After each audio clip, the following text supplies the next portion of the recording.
All right, what is going on, everyone? And welcome back to the Mets Weekly Podcast as we are live at this very moment on YouTube and on X to preview 2025 opening day, as well as the latest news and rumors in Mets land. But before we get into that, I want to remind everyone to subscribe to the Mets Weekly YouTube channel for new episodes of our show that will be after today, now recorded after every single series of games of the regular season. For those of you watching or listening on playback, you want to join the conversation in the future, make sure to turn on those post notifications to know when we go live. For those of you in the live chat right now, we love reading your comments, your questions, your concerns, all that great stuff. You feel like you're being ignored, you're not.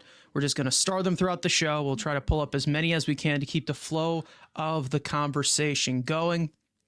Make sure to follow Mets Weekly on X and on TikTok, which will mainly feature, of course, the Mets Frankly post games by our co-host who is not here today after every single game.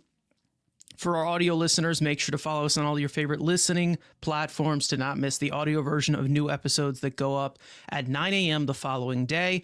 Also, make sure to give us our 5-star review. That would be greatly appreciated. Now, Andrew, you are here. It has been a while since you've been on the show, but I figured it's time to just throw you right into the fire here. Less than 24 hours away from opening day, and I think at this point, we're just ready to get this thing started because at the moment, this was a long off season. It's a pretty long spring. So what's going on, buddy? Great to have you back on here. Yeah, like, again, I pop off when at times games matter. Spring training, it's all about getting the kinks out and watching a bunch of useless baseball. But now I'm back. Tomorrow, the real stuff counts. All the good ERAs matter and all the good batting averages matter now. That's when I show up. But again, another great spring and especially the off season of chaos that was, it's a good way to come back. Yeah, definitely. I mean, I think that at this point, even though there is going to be chaos already, starting with multiple injuries, which I'm sure we are going to get into, I'm pretty sure Mets fans are just ready to see this. And of course, there is a huge amount of excitement around it. Of course, with Juan Soto being here, we know Francisco Lindor coming off of a MVP caliber season. Let's hope we don't get a slow start from him. Hopefully not. But it seems to be something that we discuss every single year. I don't want to do that this year, so we'll see. But there is a guy that's going to be batting behind him that hopefully he will be able to get into the swing of things. And I feel like there is a lot that we can cover going into this season. And first and foremost, I do want to say that this is probably the most anticipated season I think I've ever been a part of as a Mets fan. I mean, we always go into these years of like, oh, I don't know about this, I don't know about that. But as of right now, it really seems like the Mets have built up this structure as to a lot of the loose ends are tied up if we do run into these types of directions and these types of injuries. And we'll just kind of see how these things play out. And, a lot of these Mets seasons we see, one roadblock kills them. Last year, it showed that, a little bit of adversity for that team, it did not harm them whatsoever. Adding Juan Soto to the mix there, it's a lot better. Now, as for some of you guys in the chat, Carlos Ortiz coming in here. Brad as well saying we have around the clock Mets talk. Love it. Absolutely. I'm sure some of you guys came from Till Mets Do Us Part. They usually do their weekly thing on Wednesday. So we're kind of hijacking their day. I made sure to kind of move it over a little bit so we didn't overlap there because this is their day on Wednesday. So once again, our boy Matt from Mets Central coming in here saying what's up. Evan saying under overtimes, Andrew slanders Pete Alonso this season. I don't know. We'll see how that does look. I mean, it's a solid line. I mean, I do disappear. I am pretty much Casper the Friendly Ghost. So, depends, but that's a pretty good line. I mean, again, he's going to have two guys hitting in front of him with close to 400 on base percentages. So, you're going to have plenty of opportunity to shut me up, Polar Bear. It's a new year. We're not talking about your contract anymore. It's all peace, love, and hugs from a polar bear and a rhino. There's nothing to hate. Well, you know what? I think at this point, I'm done talking about it. To be honest, I don't even want to address him in the off season. I've had enough of that whole entire thing. I don't even want to talk about him, even though we will be We're going obligated to do that. Mhm. But you know, I think Matt's saying that he's taking the over on that. A lot of chubby polar bears will be thrown around. It's very, very possible that that does happen. But I think that, you know, we have tons of fun stuff to get into, of course, for this episode, of some usual stuff that we don't talk about. But first, I do want to start off with spring training because it just ended. And of course, before we get into opening day, I do want to talk about, you know, what went on this spring and kind of recap it the best way that I know.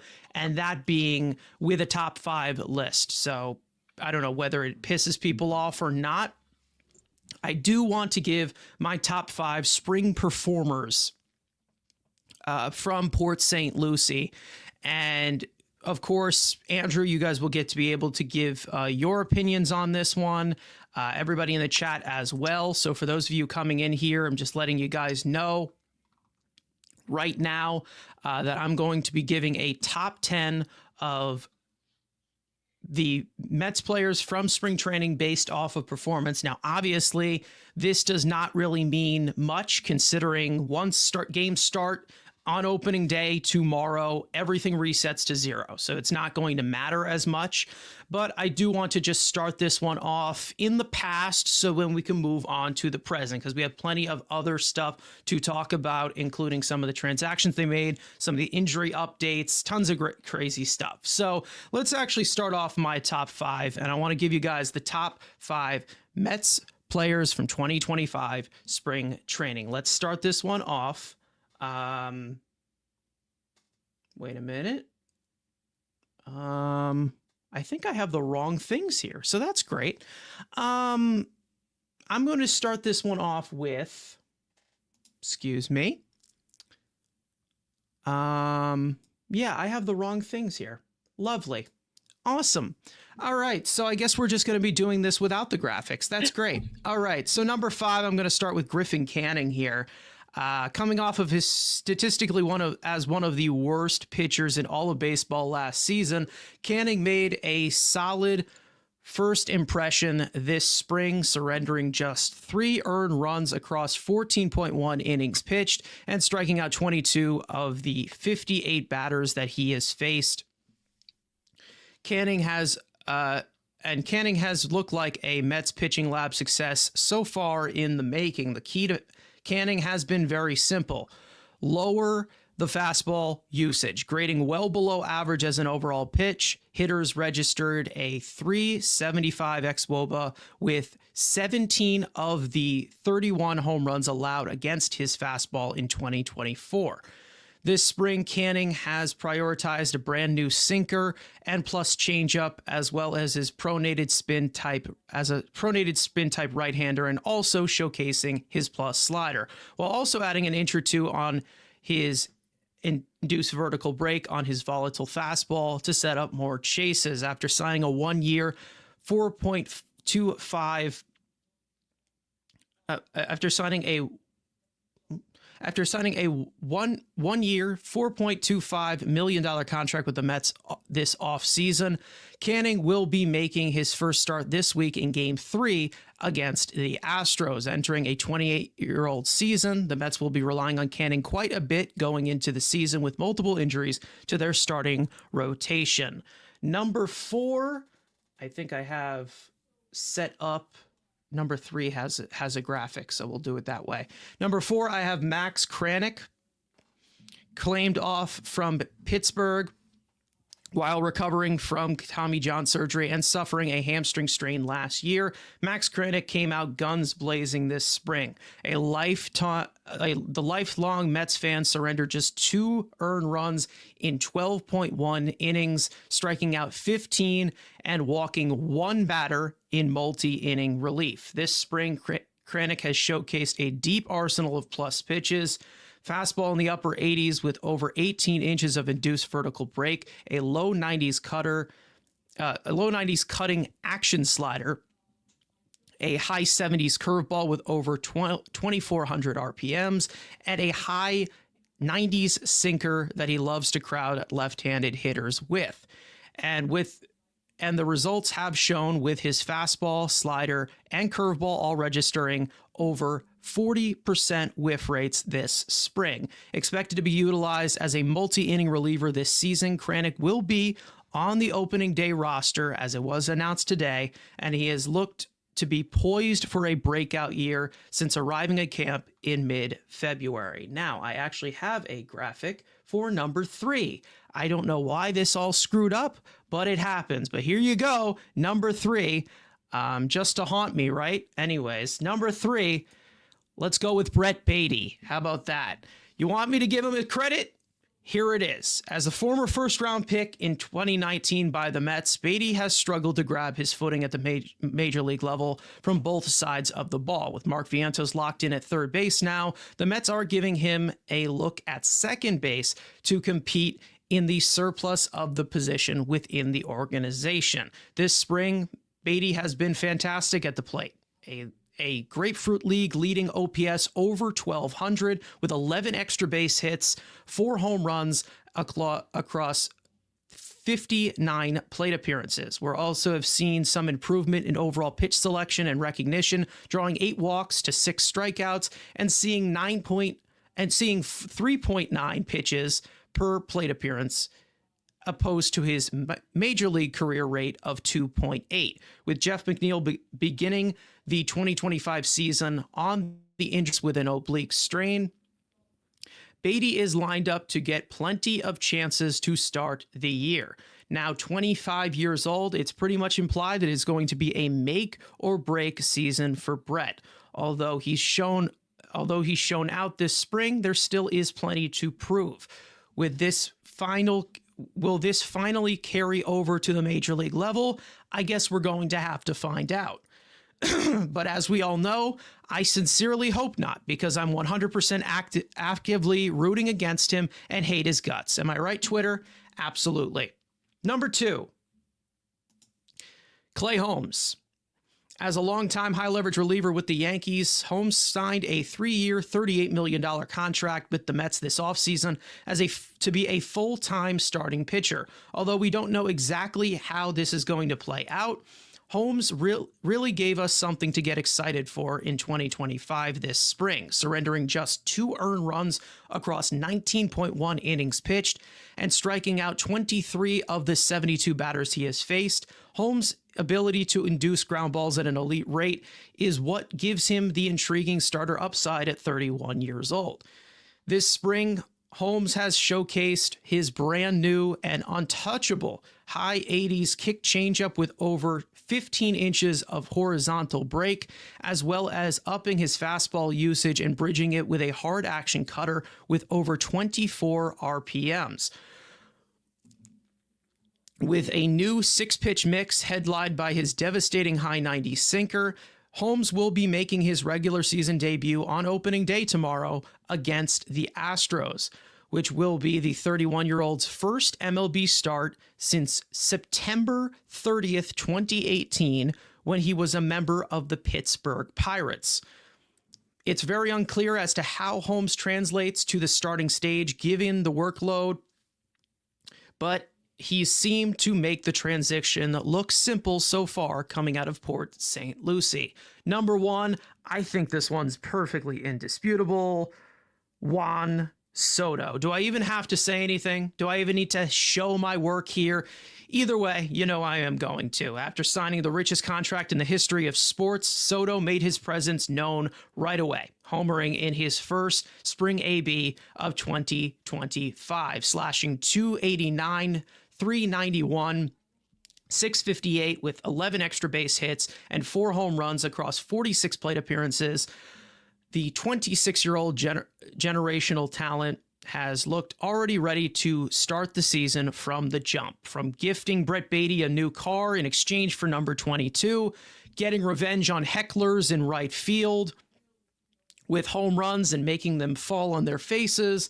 The addition of Soto has even turned spring training at Clover Park into a frenzy. pulling the highest attendance in Mets spring training history. The magnitude of this signing has already been on full display, getting us all excited for what's to come for the next 15 years. I will say it one more time. Here it is. Juan Soto is a New York Met. Still can't believe it, to be quite honest. All right, so there it is. My top 5 Mets players from spring training. Obviously, we're leaving it in the past after we're done with this conversation. But Andrew, I will go to you as for my top performers here from what we have seen in March. Obviously, it won't matter tomorrow because the season's going to start, but I feel like this is the best way to recap it. So what do you think about my top 5 here? Go ahead, tear it apart if you need to. No, I think, again, you've got most of the guys. I think, obviously, I'm going to be biased. I think Beatty should be number 1. He had the best numbers, since we're just talking strictly numbers in spring training. He was the best hitter in all of Don't push it, sweetheart. Spring training. It's in the past. Doesn't matter. Facts over feelings. Brett had the best stats. So besides that, there was one obvious omission. And I get Griffin Canning's nice. I understand they had a really good spring. But Griffin Canning does not belong on this list. And of course, it's a Carson list that a certain person is not on this list who had a better ERA than Clay Holmes. A couple less innings, but guess what? He's got brand new hips. He's the best. He's going to lead Major League Baseball in all wins this year. And where is David Peterson? Looking like a generational pitcher in spring training at the back half of last season. Going to be, our number 4 starter. Oh my God. How do you not have the GOAT that is David Peterson? I get Griffin Canning had lower expectations. So if you want to go expectations over what Mets fans expect, I can understand that. But I think your criteria is going a little wishy-washy. If we're talking about who was the best spring training statistics, David Peterson should be on this list over maybe Max Kranick and even Griffin Canning. Again, I'm not liking the criteria. If we're just talking about best spring training numbers, Brett needs to be 1, 2 David Peterson, then Clay Holmes. Then Juan Soto can be at 4. But besides that, the names overall, again, those were your biggest standouts. Obviously, Lindor didn't have another good spring, so he's absolutely terrible. He's on the dud list. Yeah, he's on the He's on the dud list. You look at, Mark Vientos had his moments. Brandon Nimmo, another guy who could have been on this list because, oh my God, Brandon Nimmo's, old and he's not going to play because he doesn't care about spring training. And then, end spring training with a 3-run game tying homer. Besides the point, against owning the Yankees, that's what he does. Again, I think the names are fine. Of course, I'm going to bust your balls by, not, going to the criteria, but the names that are on the list, that's about right. Again, David Peterson, okay, I know you hate him, but he should be on this list. But again, overall, the 5 guys, it's pretty, again, it doesn't matter. So again, these games don't matter. They're almost as useless as, salad at a salad bar. Nobody wants to eat it. Nobody cares about it. You give me a free salad, I don't care. It's just there for you to enjoy if you want. So again, I think it's fine. There's really no obvious expectations. Again, if you want to go Griffin Canning over David Peterson, because again, he was the worst pitcher overall in baseball and he had a really good spring, I can allow it. But again, the David Peterson Cy Young propaganda begins now. I mean, listen, I had Peterson in the top 10. He didn't make the cut. Reason why? Not as many punchies. We needed the punch outs. And that's what we need from our starters. We got them from Clay Holmes, and we got them from Griffin Canning, who supposedly is now a strikeout pitcher now. That's insane. But yeah, Beatty, again, we already know my thoughts with him. He had a great spring. I give him credit. But again, we've seen it happen before. We've seen very hot starts from him. I mean, he's the king of the hot starts. I mean, he homered in his first goddamn Major League plate appearances, for God's sake. But our guy Keith Diaz coming. I think this is Keith, right? Yeah, this is Keith. What's going on, Keith? Yeah. It looks like Justin in here agrees with Kranick. Matt's saying Jeff McNeil should be on here too. Versatility. He's got a new swing. He's also got a new bat. I think that's the main reason as to why, a lot of people, are ready to write him into the MVP. But obviously this would be my top 5 list of the performers from what we saw this spring. Let me know if there's anything else that you guys think of this list. But that is what I'm going with. I am sticking to it. And that's pretty much it. And to be honest, everything I say is usually correct. So can't really debate it, Sorry. Canario had a really good spring. Obviously, some unfortunate news that had to be delivered to him today that he will not be on the opening day roster. And speaking on the opening day roster, I do want to get into that. Now, the Mets did announce one by one of what their opening day roster is going to look like tomorrow. And we do have a few storylines in there, but not really much shocking, especially with some of the injuries that we have sustained throughout spring. But as for the overall day one outlook, I do want to pop it up on the screen here as to what the Mets opening day roster is going to look like. Now, we know that David Stearns has been very, very public and has said that, not to get very overfixed over the opening day roster because it is just a roster known for one day. So again, maybe there's changes that are made. We have seen them make changes, plenty of changes under David Stearns last year. Remember the bullpen that we only had like 2 guys from opening day that were with the team towards the end of the season and in the postseason. So again, lots of things do change. But as for the roster here, it was announced that Oscar Brazaban was added after Paul Blackburn went down and was on the injured list. Jose Budo, Griffin Canning, as we've expected, Edwin Diaz, Reed Garrett, Clay Holmes, Max Kranick was added to the opening day roster, as I said earlier. Tyler McGill, AJ Minter, who looks to be good to go, David Peterson, Kodai Senga, Ryan Stanek, and Danny Young, who is out of minor league options, will round out the pen as possibly the 8th reliever in there.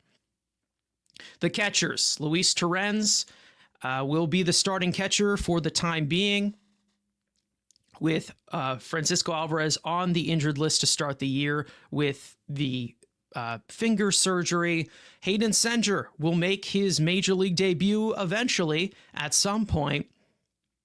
And he is 27 years old. We know that he was a former Whole Foods manager, and now he's on the Mets opening day roster. So good for him. Great story. He's been in the organization for many, many years. So congratulations to him on making the Mets opening day roster. As for the infield, Luis Angel Acuna has made the Mets opening day roster, even though there was some question. Pete Alonso, Brett Beatty was expected to make it after the great spring that he had. Francisco Lindor, Mark Vientos, lots of outfield options. Starling Marte, who will get most of the DH and most likely will be the DH tomorrow against a lefty. Brandon Nimmo, Jose Siri, Juan Soto, Tyrone Taylor, and Jesse Winker. Rest of the 40-man, Justin Hagenman, Kevin Herget, Danel Nunez was optioned down to AAA to ramp up because he's not ready yet. Austin Warren, Tyler Zuber, Jared Young. We know that Jose Azocar is also out of minor league options, as well as Alexander Canario. So you look at the injured list, like we have said, Sean Manaea will be out for a little bit. Christian Scott and Drew Smith are out for the entire year. Nick Madrigal is out for the entire year. Francisco Alvarez, like I said, Frankie Montas is out for a decent amount of time. Jeff McNeil will start off on the injured list, like we said. Paul Blackburn was just added to the injured list a few hours ago. And then, of course, Ronnie Mauricio, who will most likely start in AAA to ramp up for the season. Now, we did kind of give a projection of this when we had Pat Ragazzo, Sports Illustrated, on the show a few days ago with me and Frank. Now, Andrew, I do want to get your take on this, of course. I don't think that there's really many surprises for the opening day roster, and I don't really think there's much emphasis that you got to put on this. But I will say, this is definitely a deeper opening day roster than we're usually used to. It all depends on how everything really does perform. But again, working around the injuries, they're not 100% yet. But so far, I think that this was the best that they could offer out there on the opening day roster given the circumstances. So what are your thoughts on this opening day roster? Is there anything that you're very, very pissed about and you want to protest about? But I don't think that there's really much, to be honest. Yeah, I mean, I think I guess the only question mark I had is, especially when Pat put a tweet out, I think, at the beginning of the week, saying like, "Oh, they're interested in adding a right-handed infielder," and maybe if there Yeah. was a guy that maybe leaked out, and then potentially putting Acuna down in AAA. Again, there really wasn't anyone like obvious when the non-tenders and non-roster guys were announced. There wasn't anyone like, "Oh yeah, that's the guy to obviously go get." So the fact that you're going to run the kid platoon most likely at second base, or young youth movement at second base. I don't want to call them kids; they're 23 and 25 respectively. So I mean, you're going with the youth at second base, which is fine as a platoon. Again, most likely Acuna is going to play tomorrow. Again, like I said, we got Framber. We're going up against Framber, so Acuna got to probably hit ninth or eighth, depending on what they do in Siri. But overall, with the roster wise, obviously Hayden Sender, it's always good to have a Whole Foods employee on the roster. Almost as good as a Long Island Duck. I think the qualifications hits at least a little bit. And again, Yeah. I liked it, and I was happy that Kranick did make the roster. Again, I saw somebody talking about maybe if Minter and Nunez, let's say a Minter Nunez, those are guys obviously with Nunez going down. There was a questionability if they were going to be on the opening day roster. If one guy Yeah. gets on, obviously Kranick can give you the multiple innings. It gives you that extra guy that could be, maybe a swing man that can eat you 2 to 3 innings if need be. Now with Paul Blackburn on the IL, now you don't have that, former starter in the bullpen. Kranick now it has to do that role. So from that perspective, it's fine. Danny Young again had a good spring. He, was the best lefty of all the globs of chaos lefties that they brought in, which was fine. Again, Huascar Brazoban is still here. Again, can he get back to anything of his Miami self? Which again, we saw had a great baseball savant page. We got all excited on trade deadline. I'm like, oh my god, this is a gem. Look at all that red. Can he, get some more of that, or is again, he didn't have minor league options, so again, he had the benefit over some guys. But again, with the Blackburn injury, I guess definitely opened up the spot. So again, there's really no absolute, oh my god, this is a shocker. It was besides obviously Nunez, which that's just strictly to just get him ready, give him a little more time. So again, overall for the 26-man roster, and we know this. And again, as much as I troll David Stearns, I understand what he's doing. It's every day can have a different 26, and I'm okay with that. Again, with guys optional relievers, if not, it's fine. And again, like it's not going to be the same team on May 5th that it's going to be tomorrow. So I'm fine with it. Again, I expect more turnover, and obviously we've seen roster manipulation with Stearns that he'll maybe find another one of these guys, at the scrap heap. If guy gets DFA'd at the end of April to come in and he'll have like a sub 3 ERA and pitch big innings for us. So again, having a full year of obviously some of the guys at the deadline, now house Brazoban and Stanek fully in the pitching lab. I'm excited about that. Getting a full spring training wrap up in this, generational pitching lab that we have now. And some more, depth that we saw at spring training, guys like Zuber, who'll probably be one of the first calls for those relievers if need be. So overall, look at the roster; it's fine. Again, it's kind of what we expected with obviously with the injuries that at least happened at the beginning of spring. Unlike yesterday's game. Oh, this guy's gonna be out 6 months at least. Now in Alvarez and Minaya and Montas's case, at least you had a lot of weeks of spring training to eat into that recovery time. So hopefully those guys are back relatively soon. Minaya most likely to be first back. So again, from the opening day roster, it's fine. Again, when you have still that top five in the lineup, Shakir.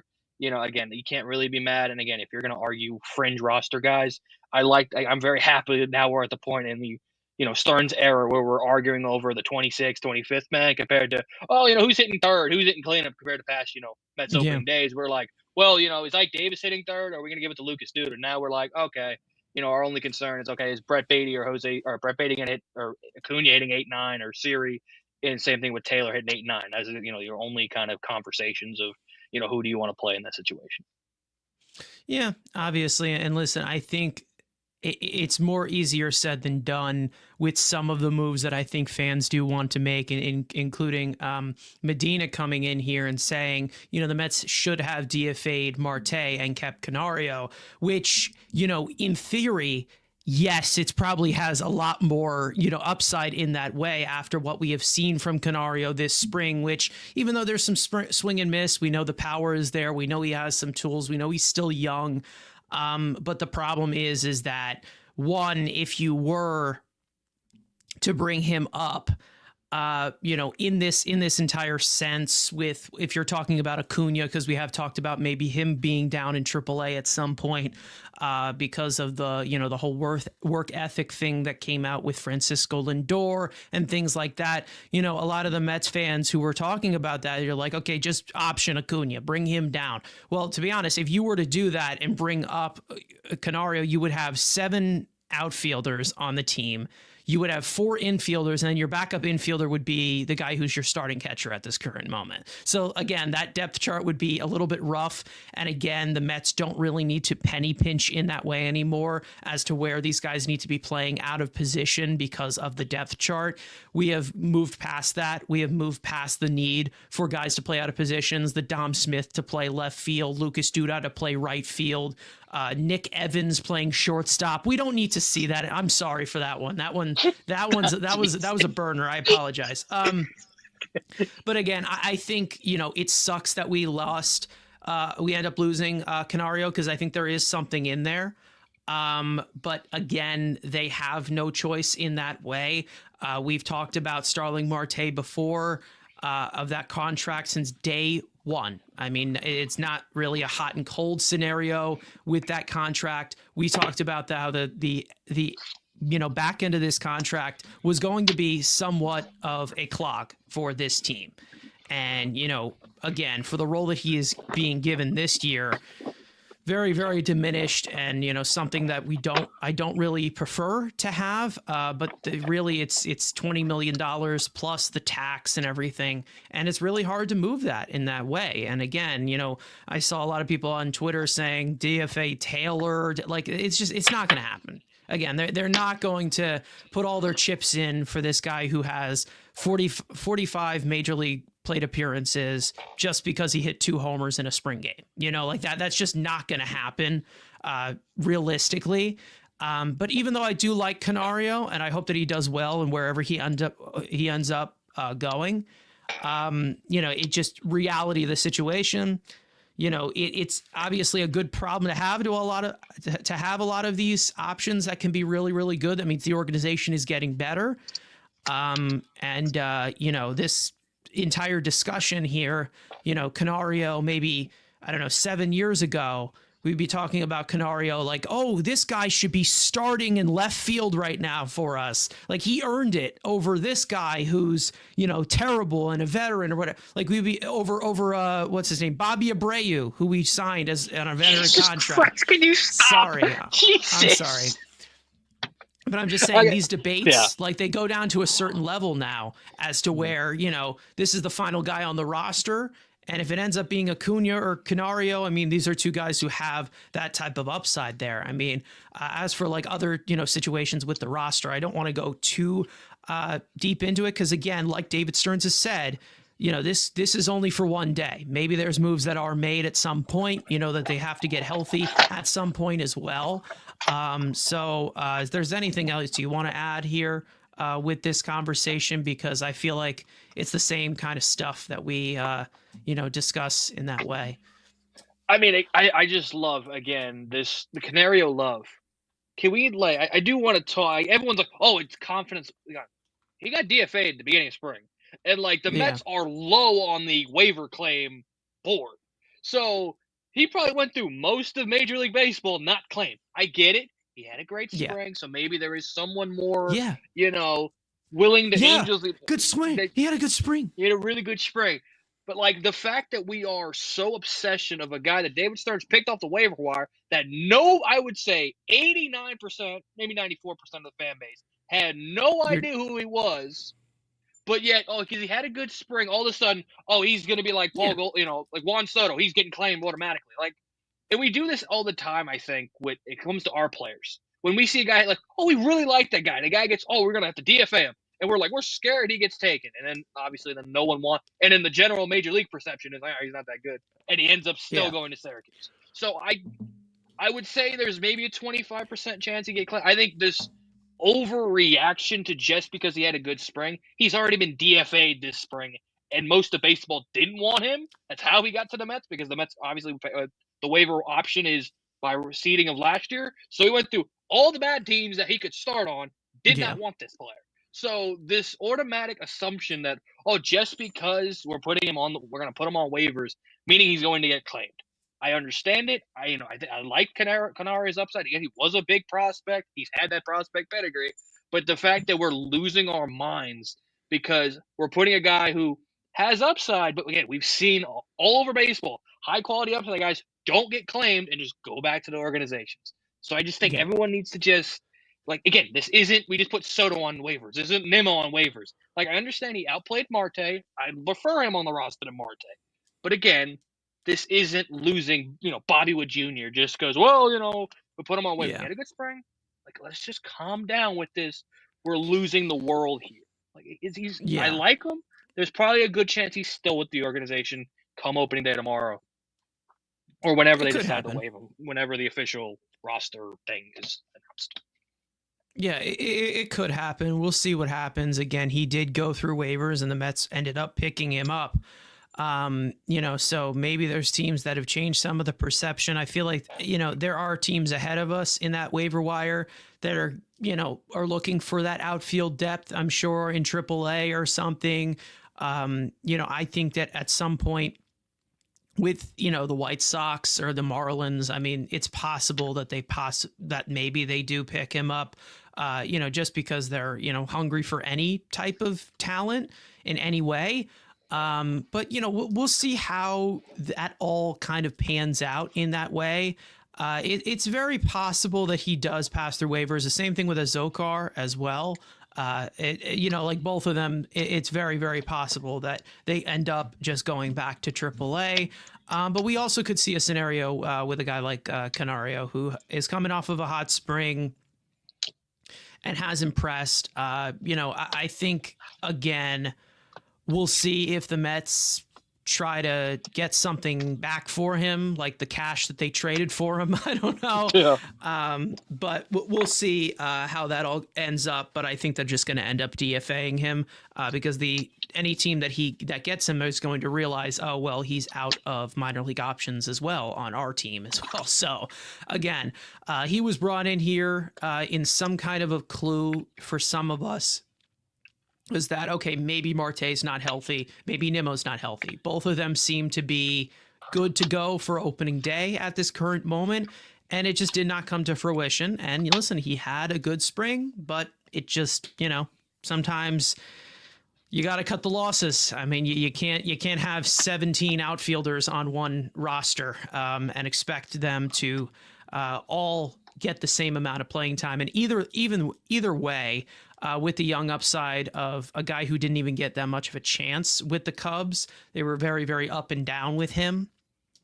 It probably would not be very fair to him because even if he did get called up and let's say by some miracle somebody gets DFA'd, like let's say they just completely eat Marte's salary for the sake of Alexander Canario, which I just don't see happening.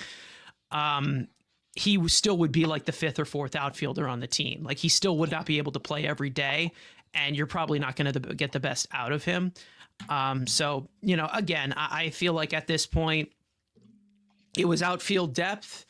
And as of right now, hopefully it gets to AAA because I would like to see what he has left in the tank in AAA and see if he could help us out down the stretch of the season. If there are any injuries, because it is a long season, we've seen a lot of injuries. And speaking of those injuries, I do want to flip over to the injury report here real quick, and then we will get into the full big showstopper of today's episode that I want to get into before we get to the opening day festivities and traditions. But as for the injury report, Mets right-handed pitcher Paul Blackburn will begin the 2025 season on the injured list, like we have said, due to right knee inflammation and has been shut down from throwing for 7 to 10 days. The Mets do not believe this injury is serious, and they are expecting him back at some point in April. The 31-year-old is also coming off of an offseason where he underwent surgery to repair a spinal fluid leak in his back. Mets catcher Francisco Alvarez had his stitches removed from his left hand on Monday afternoon. Alvarez is set to begin strength and conditioning and resume baseball activities shortly after, as his recovery timeline is a bit ahead of schedule. The 23-year-old is still expected to miss 6 weeks of regular season play at minimum. Mets starting pitcher Frankie Montas, his MRI showed some very good healing in his strained right lat this week. The 32-year-old right-hander is currently a week or two away from starting a throwing program. Montas is on pace to return to the Mets on rotation in the range of late May to early June. We also got some of an update about Sean Manaea, where he's progressing well. Same old as we have seen, where he is starting throwing.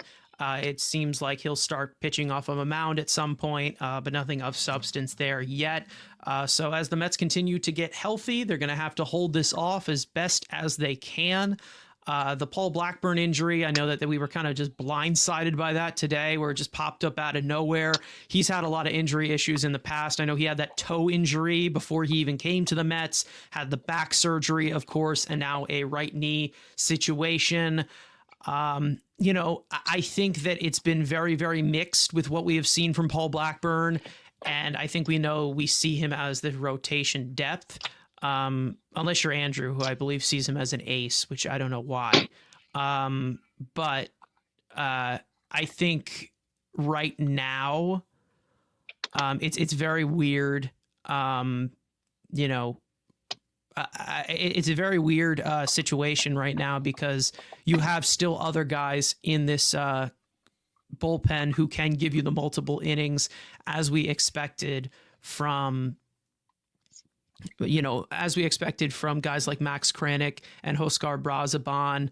I think the Mets can pretty much get over the hump here. You think we can rest without Paul Blackburn? I think that's pretty much a depth piece that, another piece of the rotation, even though the depth is thinning out at this current moment, and you're relying on some guys who, are looking for bounce back seasons. One guy who's starting tomorrow in the opening day, for the opening day start, who has not made a start since 2018. So again, there's a lot riding on this one, but again, it hasn't been a successful trade, let's just say, in return, acquiring Paul Blackburn since he came here. Again, that was his deadline starting move, and again, it's what he is, and it's been weird injury after another injury after a made-up injury that no one even knew, and his friggin' spine's leaking, and that sounds like a friggin' Alien versus Predator type maneuver. Oh, his spine is leaking. Well, that's probably a great idea. But again, that's what he wanted, is just bringing in depth.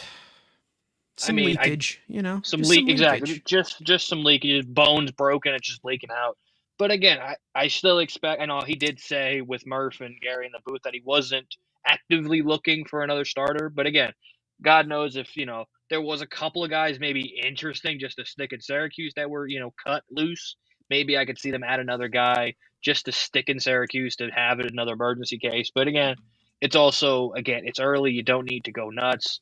You have Tyler McGill given year 9,746. You have him breaking out now. So to the point of, you have some guys that can get you through at least the first couple of weeks. Obviously, you get Manaea back first, and we'll see what happens with Montas. So you have guys, and as well, you have some of that minor league depth that maybe can come up and produce maybe sooner than you expect, probably not. So I maybe expect another kind of low-end minor league deal guy for maybe a guy that's out there, maybe. But again, I think he's very happy with what he has now. But again, he's also showed you that he will be active if need be. Yeah, I mean, we'll see what happens with the rotation. We know that they are kind of limiting what they're going to see from Kodai Senga for the first month, the first few starts. They're going to limit the pitch count, which I'm okay with after the injury-riddled season that he had. It was really, really rough, for us to piece together those innings, but we found a way to do it last year. So we'll see what is in store this year. Who knows what is going to be the situation in a few weeks? Maybe there's something else that pops up. We don't know. It's all just the magic of a baseball season. It's 162 games. Now, as for the baseball season starting, I want to have a little bit of fun here. Do you? And I do want to have a little bit of fun.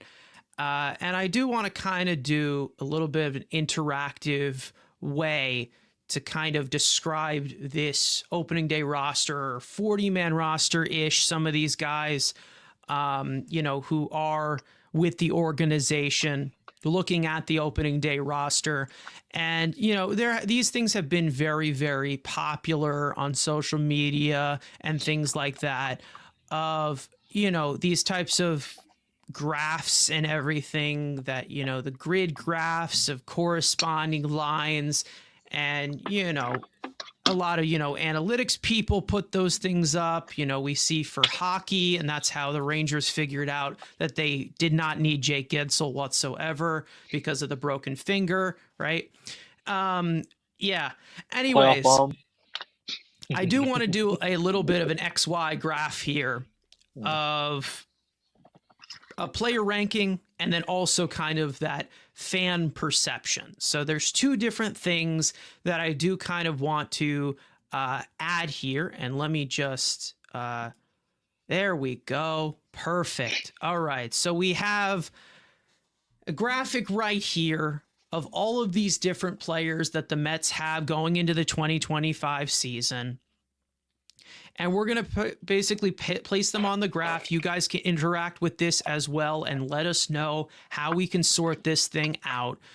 And basically, we have it as, a bad player, a below average player, a average player. We'll vary them in thing because we have a lot of space here. And then, of course, we will have well-hated to divided to fan favorite. You guys know the drill at this point. So it's basically an XY type of graph here. And that's how we are going to configure this here. Now, let's start off. I don't know. Who do you want to start off with here? Because I feel like we have a decent amount of dudes, tons of persons. Peoples. Just put Blackburn on the bottom half left off rip. It could, I mean, could we start off with Blackburn? We could do this. We're going to have to do this at some sort of a quick pace here. But let's see. You know what? I mean, technically we have the stigma that we're negative. So I think we should start positive, then get negative. Okay, I think so start positive. We are very negative people and some of the worst known to man. So I think let's get the most obvious one out the way first. And I think maybe this is going to be Juan Soto. Yeah, and I don't know if this is controversial because he's the new guy. Like, he is the best and the fan favorite where you have not seen any fan, badness. Obviously, he is here. Yes, he is here. He is in the elite category. Elite. Everyone loves him because he hasn't had that first month, 2-week stretch of going 1 for 15 and everyone hates him and wants him dead. I don't think he's going to have that, though. Well, I don't think that either, but again, it's different this time. It's different, yes. But to the fact that, again, he's brand new and there is no fan heat unless it's the old people. He's making too much money. He should be playing for $12. Besides that group, you have him. There's not been a, fan revolt. So I would put elite and everyone loves him as the number one. Top tippity, like the top of the mountain. The top of the mountain? Okay, well, I think we also have to give his superstar counterpart in Francisco Lindor, right? I mean, we got to add him in here, right? I would think slightly below. Yes, he still has his detractors, somewhat weird Twitter. I don't know. Is it divided? I think it's not divided. It is at the point real ball knowers know what Francisco Lindor is. He's not Mike. He's a captain consideration. I wouldn't call him the captain. We know who I stand as should be the captain. I think it's will do it. Yeah. I think the elite, he is elite, but you can do a little bit less of, because I wouldn't say he's a top 3, he's a top 10 and that's where he belongs there, and then also I think, fans at this point know what he is capable of, even though we know We don't count the get off my lawn crowd. Exactly. Yes. Opinion. Sorry, I discriminate them. Listen, That's a good one. Yeah, that's about right. Tommy Yeah. saying Lindor is the captain. We could actually get into the guy that I think you consider the captain, the guy who's been here the longest. Yes. How about him? How about Brendan Nimmo? I I don't know. I think, to be honest, a lot of Mets fans are panicked about him well, to start off. there's a But certain as of right now, he did hit that game-timing three-run three-run homer. So all of homer. a sudden, he's the best player known to man. Again, there's a co-host on this podcast that there's this little short that went out that maybe was a little negative towards my men, but again, he heard him. I heard you, Mr. Old Man. If you're here or not, you know who you are. But I don't think I wish it was more. I guess it was more underrated because I think this fan base underrates how damn good he is. Yes, he does. Because yes, they do. Because of my tubby best friend. You and me are on the same here with Nimmo. So again, we've had the polar bear is everyone's favorite, or the squirrel. Obviously, Lindor deserves his flowers. Now, obviously, you have a top 4 player in the game on the roster, so he can. And Vientos is a nice young shiny toy. So I think he's just below elite. Yeah. He is a top 3 left fielder in baseball. Nobody wants to hear that, but he is. So I don't think he's elite. I think he's slightly below in that next tier of something like this, something like that around there, guys. I wish we had a hot take, and I would have put it on Ibby and John, Mets to his part, that I think he will be more productive than Pete Alonso. Everyone is handing Pete Alonso this. Oh, he's going to be so productive. Schmeat? And again, this isn't me being, I think Pete's going to have a great year.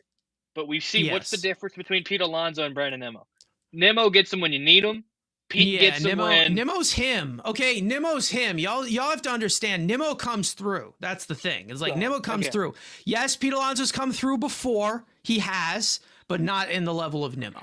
He will have that... He will have that one moment. Should I start the slander counts? I didn't slander. I still said he's gonna have a good year. I'm just saying. All right. Well, I mean, we can push it to Pete Alonso here. We can go. He's definitely a fan favorite. I mean, everybody likes him. I mean, a lot except you. But I think he's in that like. I think he's fourth of this category right here. He's right there. Like everybody, like he's loved. Yes. Well, I mean, he's loved. Did this offseason? I'm not. Just let me at least. I know where you're going with this. Yeah. Did this contract and again turning down the long-term money to chase the bag? I'm not saying everyone will love him. And I am not discrediting. But do we tick him down a little bit, like like a little bit of a? He's higher on the fan favorites than Nimmo. But I do think there will be some that if he does have another start to like last year, where unlike, again, he didn't get the monster contract, you want another opt-out deal to prove you're that good when you're not doing that? Again, I still think he's the fan. I don't know, but there's also a majority of fans who are like, okay, it doesn't matter, give this guy $200 million. But those are the crowd that we don't listen to. Those are the crowd we don't listen to. Because, he is a good player. He's an above average player. I think we can all say that. You can put him behind the line, considering he did come off of a down year. He's saying that Alonso still does worry me. I mean, it makes sense because, again, he's definitely regressed these last 2 years. It's not like it's not a reality, and maybe at some point, he takes that into account, and because he proves the haters wrong. Like that. I don't know. Again, if he wins MVP, I'll buy that 1 of 1 custom-made bajillion-dollar bat. That's the bet. So go win MVP then, baby. So who's the fifth bet? Let's get some pictures. Do we go to the? I think one last one. I think we got to go with Marky V here because I think it's easy. And also, can we stop calling him Swaggy V? I hate that nickname. I just don't like it at all. It's just Swaggy V. Like, it just sounds stupid. I'm sorry. It sounds dumb. Don't you ever do that again. I just don't like it. I don't like it. I just don't like it. It's just dumb. I'm sorry. Anyways, Marky V's fine. Mark V, Marcus. That's not bad. Marcus Anyways, is crazy. Um, I Definitely think a fan favorite, but he definitely is a fan favorite. better than Pete Alonso. Um, So who said that? Who said that? Somebody said he's better yeah, than I Pete mean, Alonso. listen, That guy has because no like ball. to be honest, I've talked about it because like I ranked this before spring training started. Obviously, Yeah. I ranked this roster off the top of my head, and I'm like one bad Pete Alonso month away from putting Mark Vientos in front of him. You know what I mean? Like I'm very very close to He said that. it, not me. He said it, not Like me. I I don't want am nope. close because like again, but you know, given the establish, you know, I think we can put him. I You will know, I will I will put I will keep Alonso over because again a lot of the projections don't like his strikeout. I know there are some everyone's calling him the yeah, biggest regression, candidate. So I will keep Alonso higher than him going into the yeah, season. But again, we can talk, definitely the All-Star break if he's that bat behind Nemo and Soto and Lindor and yeah. you can have that he might be better than, Alonso. So for right now we will give Pete the edge, but it is going to be close and let's see if he can duplicate last season in Vientos' case to prove that this is a real bat Okay, that we deserve that. all right. That makes sense. I think it does make sense. Let's see. I think we got to start off with some pitchers. Hopefully, this guy stays healthy this year. That would be awesome. Kodai Senga. I don't know because I think a lot of the Ghost Fork stuff is very very popular. A lot of people like it. Um, I think that he is a really good pitcher.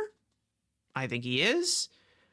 There's some volatility there, I will say. Um, we'll see what happens this year. I think he's going to be fine as long as he stays healthy.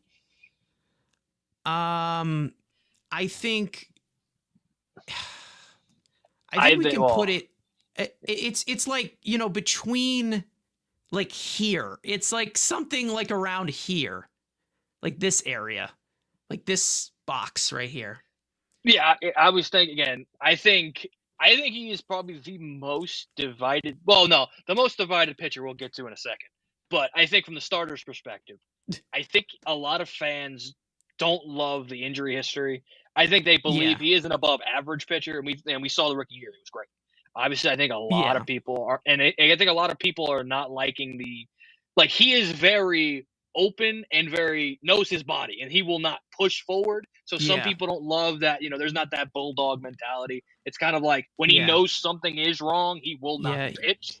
So I do think some yeah. fans have, there are fans that have soured on that. I mean, again, I don't I don't love my best pitcher doing it like that. But again, I do know the upside, and we've seen it in the big leagues. It was just his rookie year. So I think there are fans more divided on a Senga. As again, I think he's the most interesting fan version of the starting pitcher, at least, because again, Here, I everything think this else. is where we can put the compromise here. I think we can go like a little bit like Yeah, yeah, on on that this like type of line. line right here. Mm.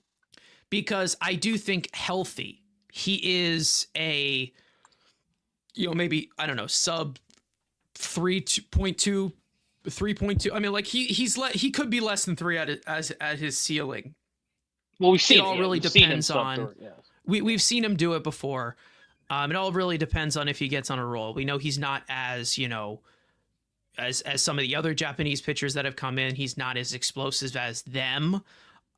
But I would say that yeah, there is definitely a divided sense of just like it's not really much in that way. Put Nunez in the top Right, right, the top right please. corner. Yeah, I think listen, I don't think, Nunez again for somebody to be considered like completely elite, you're going to need like multiple years of that type of production, I think. Yes. But we had 1 year of it. We know that he was banged up.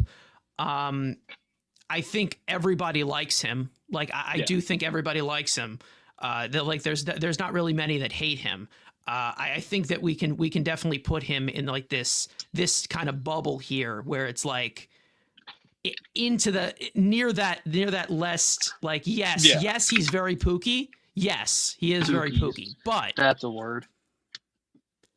I would say that like Nunez is like on the cusp of like he's very very close to being elite, one of the best, because like his strikeout numbers, I'm pretty sure, was some of the best before he got injured. But again, we need a full season from him, obviously. And we'll see what we get from him. But I think right now, fans definitely like him because of the good ERA he gave us last year. You know, it was a very good ERA.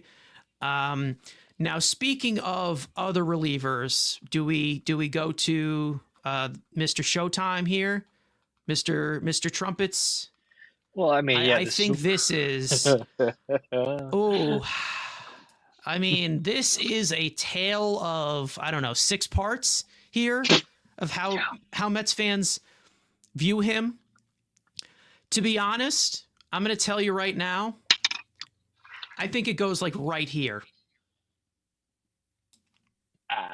Like right there. Because again, every fan base has an opinion about their closer. Like they'll always go after him because it's the biggest most high pressure. Yeah. It's the biggest high pressure situation.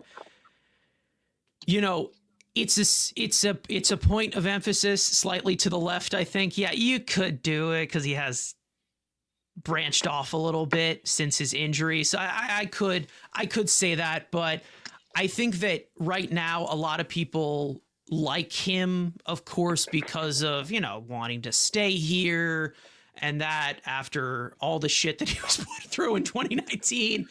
But, you know, I still think there is some of that nervousness with Mets fans where they're like, okay, we've seen the worst of this before and it could happen again. Who knows? So I feel like in the back of some Mets fans' minds, for me, I've never seen him make a mistake. So again, I say that from the most delusional way. Yeah.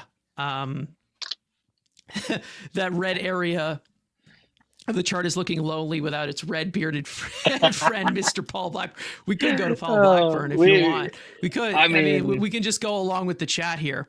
Yeah, Paul Blackburn, as a Met, he has been pretty bad. He has been pretty bad. I think at this moment, it's like something like this, like around here, because like I still think he's a viable enough pitcher where he can exist, but he's not like, you know, God, do I say this name? Sean Markham bad? Like, what the? That's one of the worst starting pitchers I've ever seen in Mets history. You could have went like Hiroshi. What's that dude? Hiroshi Tanahashi is not the New Japan guy. What was his name? Like 2014, a lefty. What the hell was his name? Takahashi. Oh, God. What the hell was that? That dude was awful. That dude was bad. Yeah. Yeah. So, I mean, I'm okay with literally Ryota Igarashi. Is that who you're talking about? I think he was more of a reliever, wasn't he? I think he's, again, it was 2013. It was, we don't talk about those days, but I think he was starting at some I don't know. I think you know, Paulie punch outs here. You know, we could put it like right here. Like it's getting bad. Like it is really getting bad. Let's play this game. Who is he better than on this 26-man roster? Not biasly. Exactly. Unless you want to put the Whole Foods guy, because just we don't know what the hell he's going to be. That'd be the only guy I could think of that is worse. Him? This guy? Senjer, whatever the hell his name. I can't. You got my phone. Top right. I can't. This guy? My phone. You got to say. If you're talking names. about this as pitchers, this guy, I'm saying Tyler McGill. He throws hard. At least he has velocity. Yeah, Paul Blackburn's got like a 92-mile-an-hour fastball. Yeah, and also like he is an ace. So I mean, did you look at the Cy Youngs? Did you look at the spring training numbers? I mean, there is somebody who possibly could be worse than him, but he's not healthy, and he's probably not going to play a single game for us at all. What the hell are you talking about? Nicky Two Strikes. Well, we're only talking about the 26-man roster. That's the whole point of this, right? The 26-man roster. Well, I mean, I have a few guys here that like are noticeable. I mean, he's fucking terrible.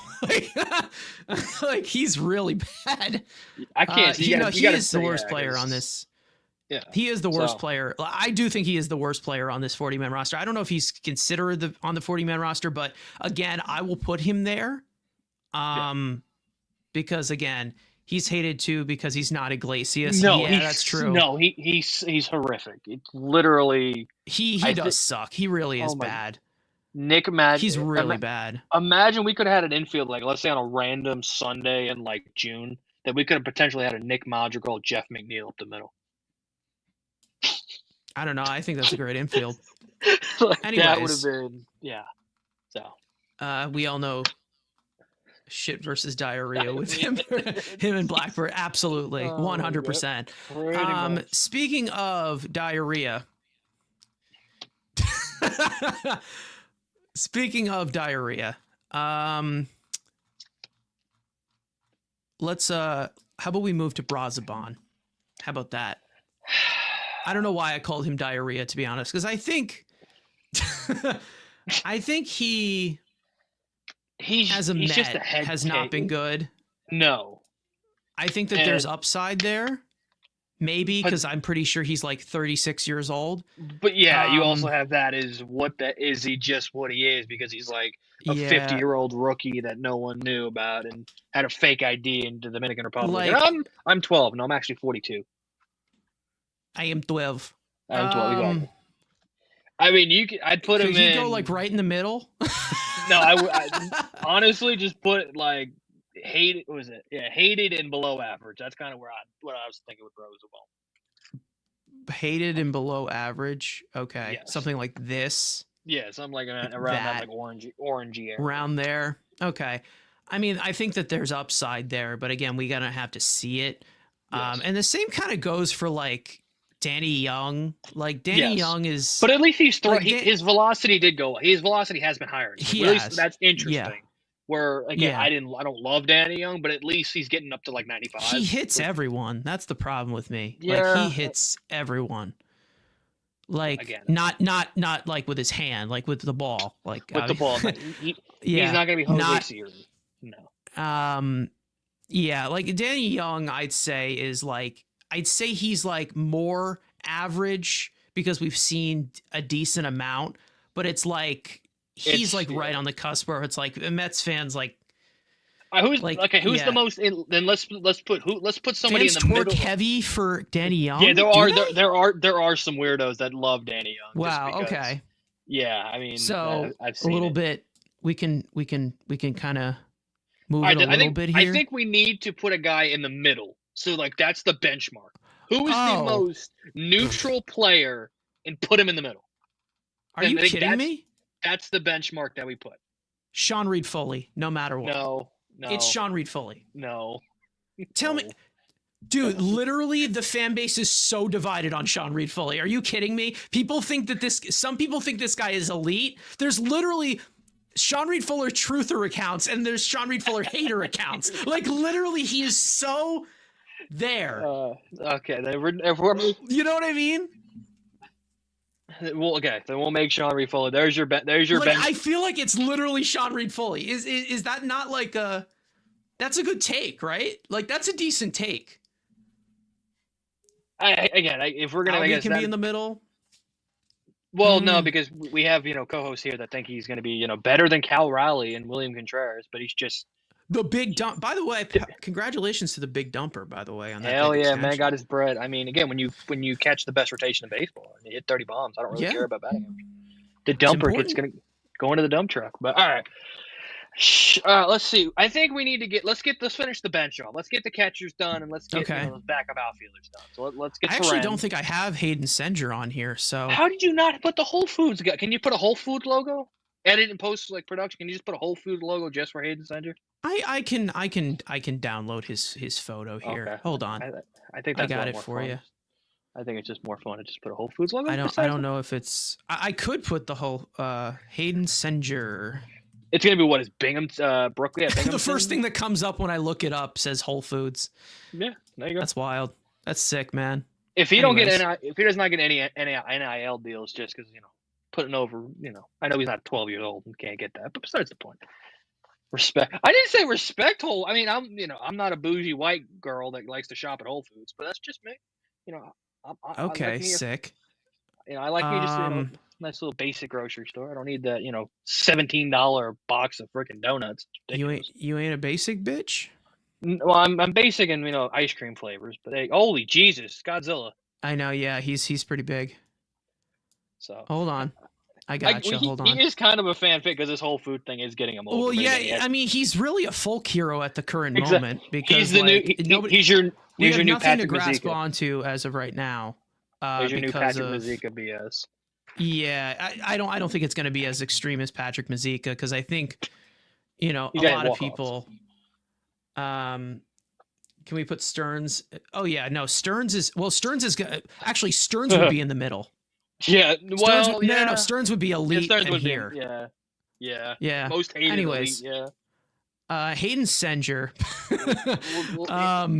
Just I guess we literally can just put him like here because it's like we don't know what to expect. Like we have no idea. We haven't seen him at the major league level whatsoever. So I guess it's like when it's more than divided because it's like okay, firsthand they're like oh we're rooting for this guy, right? Like I guess he was just like me. He bags groceries occasionally. So I like that. There you go. Okay. All right, let's get Terrens in there. We'll get the Louis Terrens. Louis Terrens. Okay. Let's bring in Louis Terrens. Luis Torrens. I think Luis Torrens is definitely above average-ish. Like he's in that first sector, I mean, I would and I say fans like him a decent amount. Like they like his arm. I think I know the fans Frank doesn't like him that much because he can take any. Yeah, he doesn't like any catcher. But also, I think he belongs in this sector here. And you also have the fact from fans that like, oh, we stole him for the Yankees for a printer. Like you also have that benefit. A printer, like a $100,000 printer. Well, that's Kyle Korver got traded for a printer, so you never know. But yeah, I put him between fan average. Yeah, it's like something like this. Like they love his arm. Like I know they like his arm. I know pitchers like throwing to him, but again, that it doesn't matter about what they think. It's about the people. Okay. Now the next guy we gotta put on here, which I think it's pretty easy to say that like Winker is an average player. He is an average player, but we know that fans fucking love this guy. Like from the very beginning. Like he would be right here. Like that would be right here. Maybe for the aura we can move it slightly like above here. average. Yeah, he like did right there, he did homer in the playoffs, so I think you have to put him slightly above average. Yeah, he did, and then also he did have a good spring. So I'm hoping that calf doesn't straighten out in that way. It straightens out in that way, and he's fine. So again, Winker is not amazing, but we know he's a good dog to have on the team. Like he's a dog. He is definitely a dog. Bark. Woof. Yeah, big. Anyways, I don't know where we can go next. There's a lot of avenues that we can go. I think we need to keep the aura up. I think we need to raise the aura. Christine saying Winker is an entertaining player. Absolutely, that is true. The aura. We need to keep the aura up. We need to bring the aura up. I think we have a high aura, but I think we need to go to the top of the aura. I mean, I don't know who you're specifying here. Well, I mean, it's not a guy I totally just bought, a rookie patch auto of, and don't want to say that in the collection, but I think Mr. Siri needs to be, the next man up. All right. Is it so? It's series night. Is it series night? Shut up. Okay. Shut up. God okay. Damn. We know Jose Siri is not the best player. Okay. We know he's not. Okay, can I be an asshole and put him in Can I be an asshole and put him in the top left corner? He's a fan favorite. That's gonna be dog shit. That fans are gonna hate him. I mean, it's close. Yeah. It is close, but it's like okay, right there. He gives you defense. Yes, and he hits fat nukes. I mean, he does kind of belong here, like right here. Yeah, of course he's better than Soto. But it's like, he gives you defense. You could put him as. He's a major league player, right? So you can go above the below average line. I still think that it's a little bit more divided right now because there are a decent amount of fans that are like, Willie bats 180. You know, like and he there does still other is. things. Yeah. And he does do a lot of other annoying things, you know?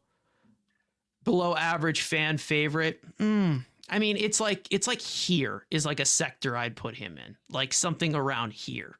Yeah, I mean, You know, I'd say he's going to be the most fun bad player in baseball. Like again, I said it to somebody, he's my favorite bad player because he will have Bader-esque things. No, your favorite bad player is Tim LeCastro, you douche. Well, he's retired. He doesn't count anymore. He's retired.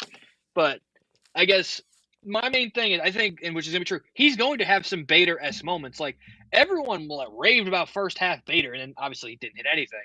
Like he's gonna hit either a game time, a walk-off homer, inside the park homer. No one can pimp a single like Siri. Yes, correct. Oh, like very correct. He's going to do things that we are going to love and absolutely just glaze on this podcast. But then he's going to strike out like 25 straight ABs, and we're going to rip our hair out. And we're going to love it. But then he's going to rob a homer off Ronald Acuna. Acuna thinks he's going to pimp it. Jose Siri is going to rob it, take his jersey off, throw it in the stand, and then throw the ball at Acuna, and we're going to start fighting. Like, that's the type of things that Jose Siri is going to bring to this ball club. So again, he's not a good baseball player, but he's going to be entertaining as shit. Oh, yeah, definitely. It's going to be fun. It will be very, very fun. I think... Then let's go to the opposite side of that. Let's talk about Tyrone Taylor. Yeah, Tyrone! The most boring baseball player who's just a boring, solid baseball player. I don't know. He's a guy, you know? He's a winning player, as they say. As the people say. He's just a good, serviceable baseball. I think he's big man Tyrone. Let's see. Slightly below average, above divided. That's kind of where he does have unlimited aura. He really does. Like he really does. But very silent aura. He's like, I don't know. Taylor's just that guy. You just like he'll sit in the corner. And he's an average player. He's an average player. And I think it's like something around like here. Then we got to move Jesse over a little bit. If we're gonna put him, then Jesse's got to go. We're gonna have to. We might have to move him over a little bit. You should have went McNeil next. That's true. Yeah. Oh God. Okay. Something like this, maybe like around here. Yeah. Because man, something around there. It's like that. So we got the backup outfielders. We got all the outfield done. We got Soto, we got Nimmo done, Siri, Taylor. I guess we have to talk about Starling Marte. I guess we should probably finish the outfield. Marte. Ooh. I still, for some reason, there's too many people that still, like, he's still, I wouldn't say elite fan favorite, but there are still the people that are like, well, now that he can only focus on hitting, he's going to be better. And the fact that he hit that homer this week has really boosted that, confidence. So I think he's a slightly above below average player. And the fans still somewhat like because, he's got the Mickey Mouse chain and, he is a unique human being, I guess, to the extent people like him. He's jacked. He's got a Mickey Mouse chain, so fans like him. Again, we don't like the contract. I think we have a big window to move a guy like Hayden Senger here just to get him out. Just put him in bag. We know all he's going to be as a defensive catcher. I think we can move Senger. Hey, believe.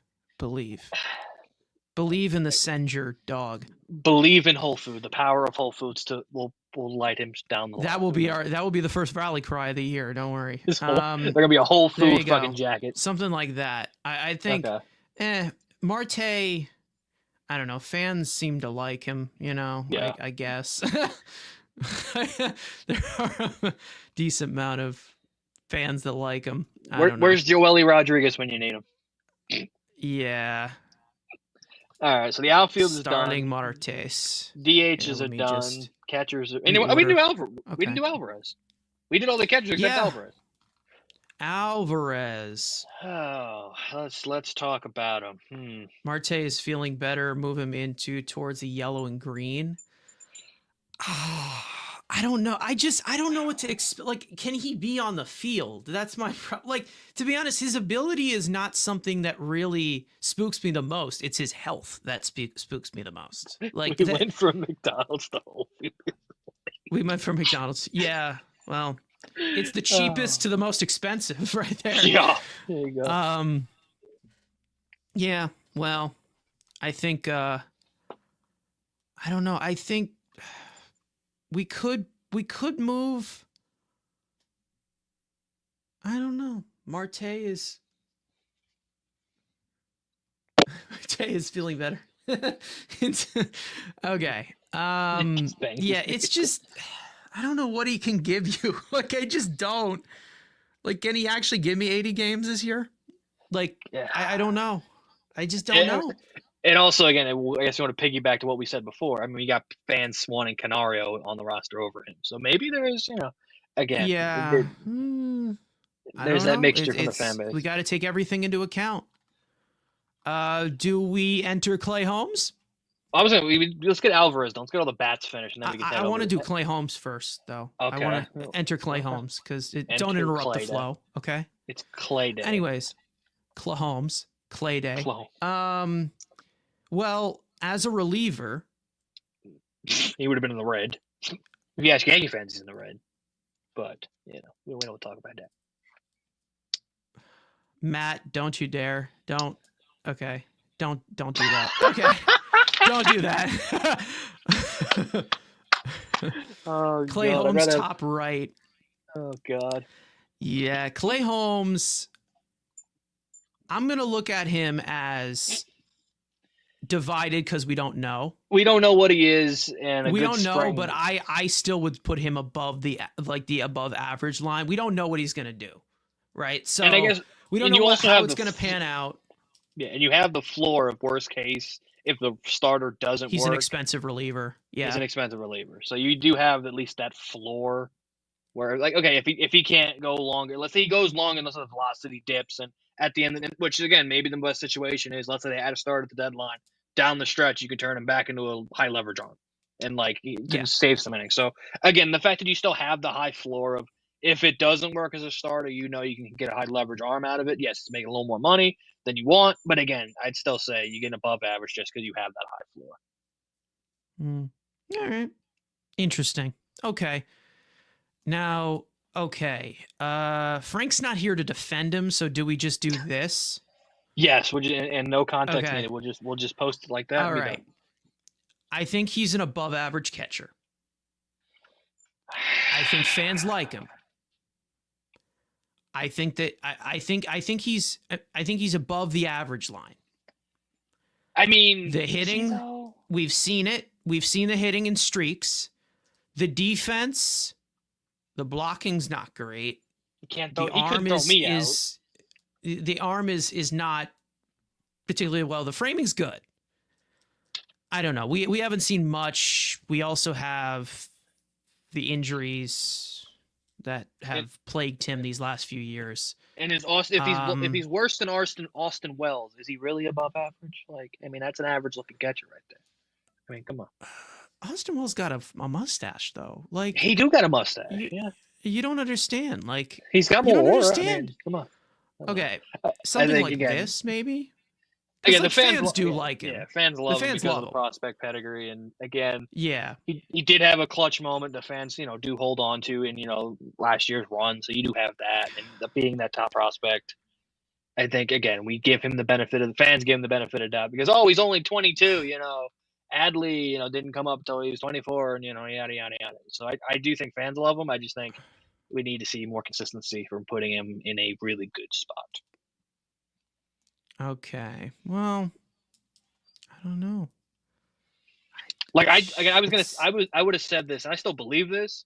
I think he's closer to what Mike Zunino does with his career than he is to a all-star caliber. Even though Zunino was a one-time all-star, I think he's more of a Zunino than he is, let's say, him offensively. The ceiling, the highest ceiling, is obviously Salvador Perez. I think we can all agree. He'll refuse to walk.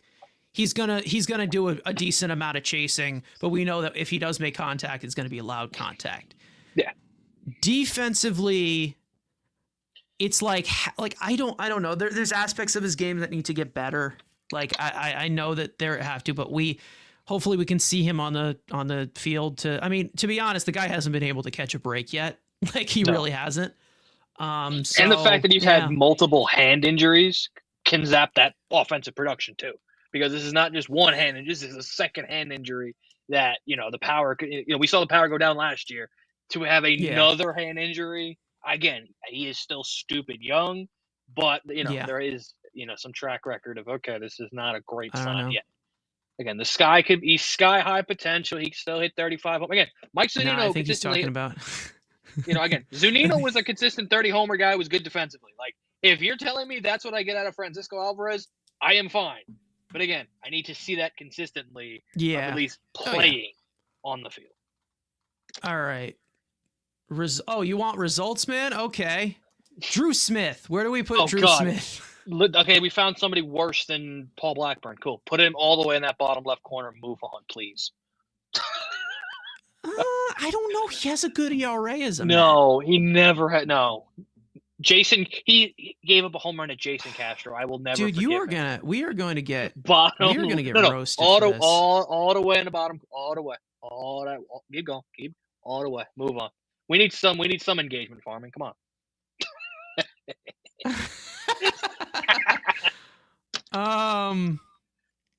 But if we're being serious, he's still ass. He would still be below average. He's very average. He's a very average reliever, like at face value. That lower corner is for Beatty. Okay. Okay. Fans don't even like him because they know when he comes into the game in a big spot, he's giving up the damn homer. So I don't know, but there are also some people who think he's cute. They almost said something that I would have regretted. No, get him. He's worse than. Honestly, who would you rather have in a big spot, Huascar Brazipan or Drew Smith? You want to play that game? That's who he goes. Who you rather have in a high leverage spot, Brazipan or Drew Smith? You murder, you're dead either way. Would you rather walk the run in or give up the 3-run homer? I play that game. Oh God. So again, I'm fine with putting him below Brazipan. So again, if you want to keep him ahead of Brazipan, I think Brazipan. I don't know. I think the career pedigree. He's been here for a long time. Like he's the longest. Doesn't mean anything. God, enough. Well, he's the longest. Are you sure? God, and what's it called? And Udonis Haslem was the longest reigning freaking role player in NBA history. Yeah, but he's going to get his number retired. So will Drew Smith. Yeah, for some friggin' reason. My God. All right. Next, I've had enough of Drew Smith. He's not even pitching this year, and yet he's pissing me off. Next. Yeah. Okay. Well, how about a guy who is going to be pitching this year and who is going to be very, very dominant? Okay. Let's make it even better. Like, I want to calm this down for you. Let's go to Tyler McGill. How about that? God. This is pain. This is literally what health is like.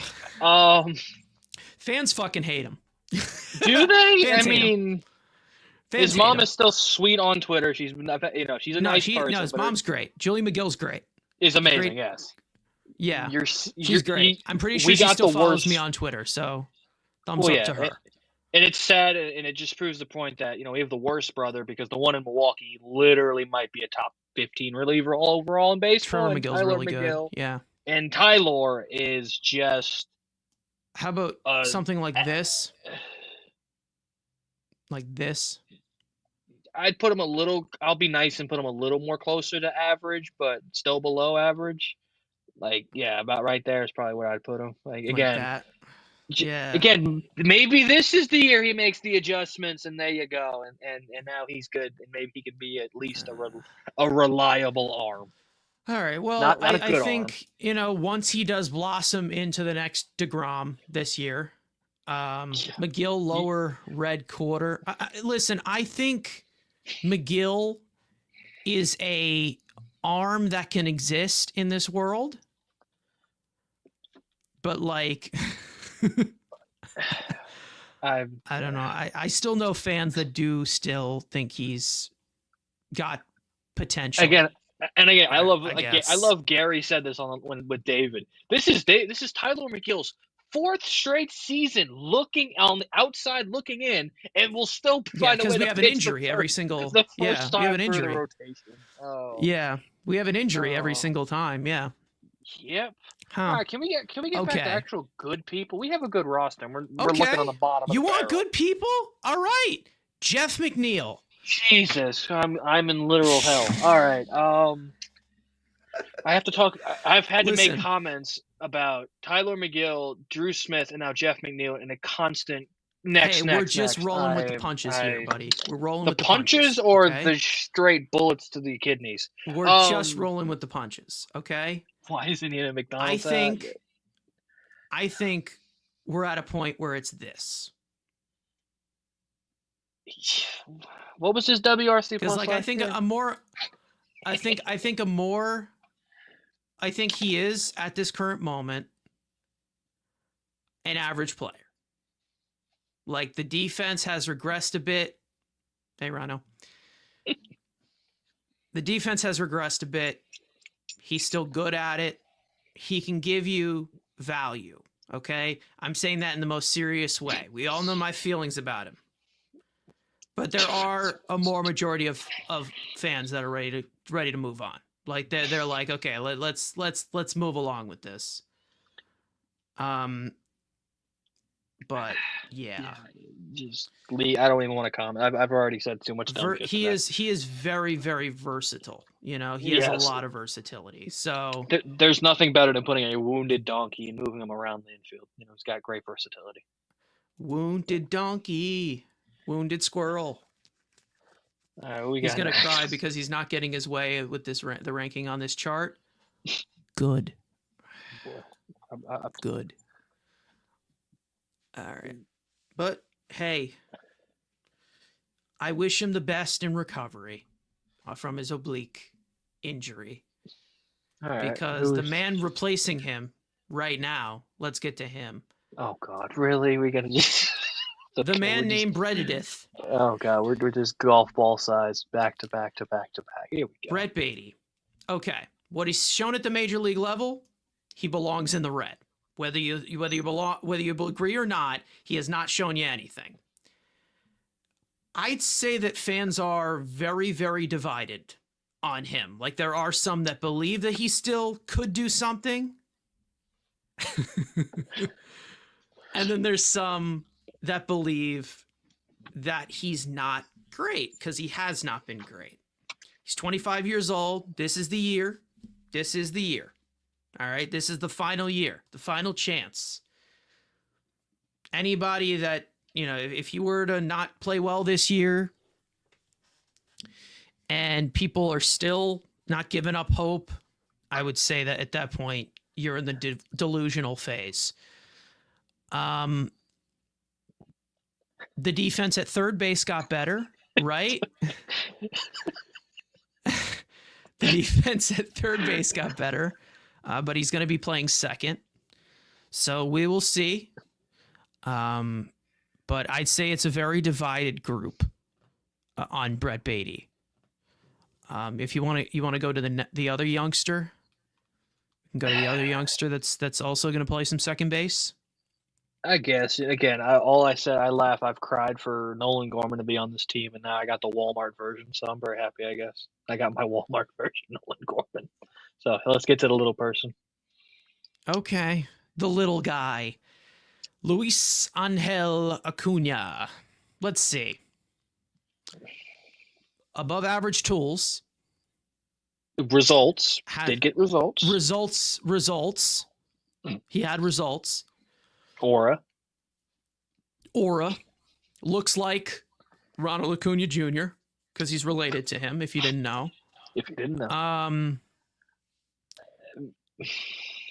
I think something like this. Yeah. Like, hold on. Something like, because like there are fans that are like, okay, is this guy anything? Or I don't know where he goes, to be honest.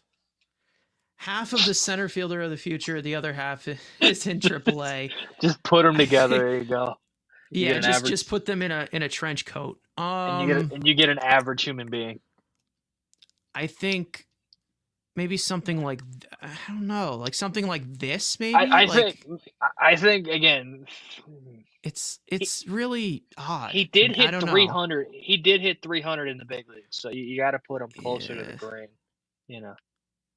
But again, I'm fine with living somewhere in that middle if you want to be a little more positive. But also we did have that I think Lindor article. it's like something like it's here, like it's around here, like this four, these four squares right here, something like that. Like right there is fine. I think just leave him right there because again, he at least has the upside, and if we see more of what we saw at the end of the year. But he didn't play as well as Brett Beatty in spring training. That is very true. I mean, he was better than Ohtani in spring training. So, I mean, come on. I mean, something like this, maybe. Yeah. Acuna's more agile than Beatty will ever be. Yes, I mean, that is true. Well, I mean, when you're little, you got smaller legs. So results at the majors can put you there. Results, Yeah. What can we say? Who else we got? Something like that. There's a certain starting pitcher we haven't talked about. Oh, I know.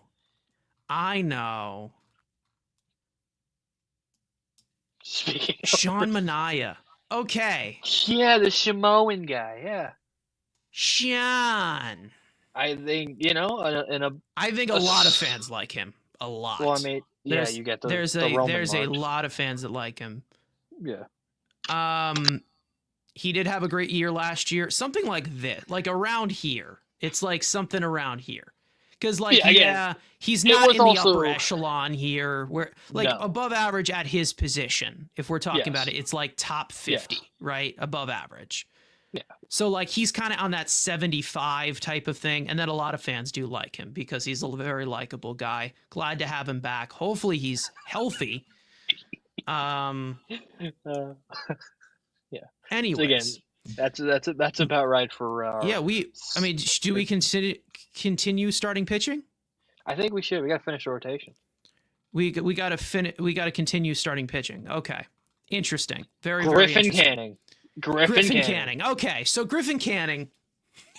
He was the worst pitcher in baseball, so technically he should go all the way in that bottom corner. Yeah, he was really bad. And I don't think fans didn't like the signing, so you really can't put him in, But he had something like that. But he had a good spring. Yeah. And David Stearns rubbed his juice on him, and now he's a GOAT. So I think, at this point. What?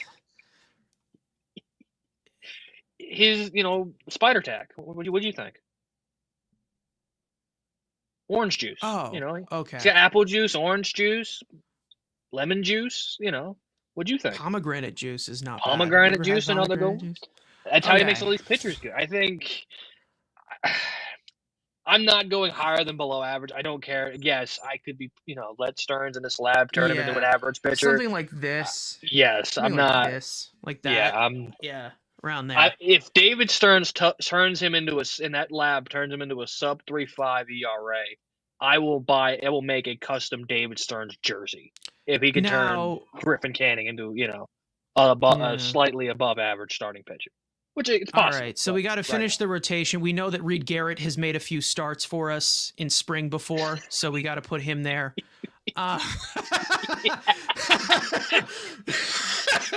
Rosin, what are you guys talking about? Rosin, come on, we do a little rosin and sweat. Sunscreen and rosin. Okay. Sunscreen and rosin. There you go. Reed Garrett was very up and down last year. Very banged up too. Another ginger. So that downgrades some points. I'd say it's like right here. Like right around here.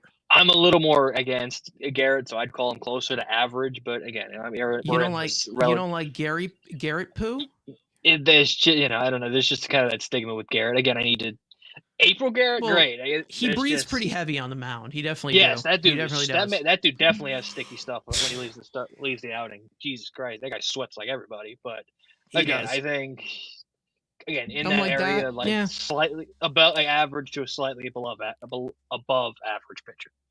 Again, hopefully, if he can develop another pitch and not just be a splitty, spamming the split finger, I think he He can looks get like yeah, higher. he does. He does look like he's gonna puke every time. He really Yeah, does. it's. Whew. Yeah. Yep. What the Ibby fuck? coming in here. What's up, Ibby? Saying the Rhino looking like a young Ralph Macchio. Yeah, maybe. I don't know. Oh God, Jesus! There you go. That's a Okay, new one. so continuing with starting pitching, Jose we know that Budo. Max Kranick has made a few Kranick? starts. There you go. He's made a few starts. I don't know. I'm just keep going with the bit. Anyways, Max Kranick. Now, we haven't seen anything yet. Like he's pitched like one inning as a Met. I'm pretty sure in the postseason. And I think the fact that the fans, I think he is legit maybe one of these fan favorite because again, he grew up like me. He ate a tub of ice cream and he liked David that's Wright. a good point. So that is a good point. Yeah, I think Mets fans love him. I will just put him at like the top of average and fan favorite because again, we really haven't seen him pitch in the big leagues. I'll be indifferent, but yet fans are loving him because of good spring. And yes, he went to Shea Stadium and bought $15 chicken fingers like I did. So, like, yeah, Max Kranick. Yeah, but to be honest, he can have one good month and then he can sprout like right here. Like again, relievers are so up and down, but we haven't seen much. Again, we're talking about it like there. Yeah. Cranked for Kranick. Cranking for Kranick. Okay. We do be loving them chicken fingers, damn right. Yeah. Jose Budo, another starting pitcher. Fingers? Oh yeah, that's right. He was a starting pitcher. Okay. I'm just going along with the bit here, folks. Sonny Henderson of the Sonny Waters fucking facts. That is a factual. That's the most factual statement I've heard in a while.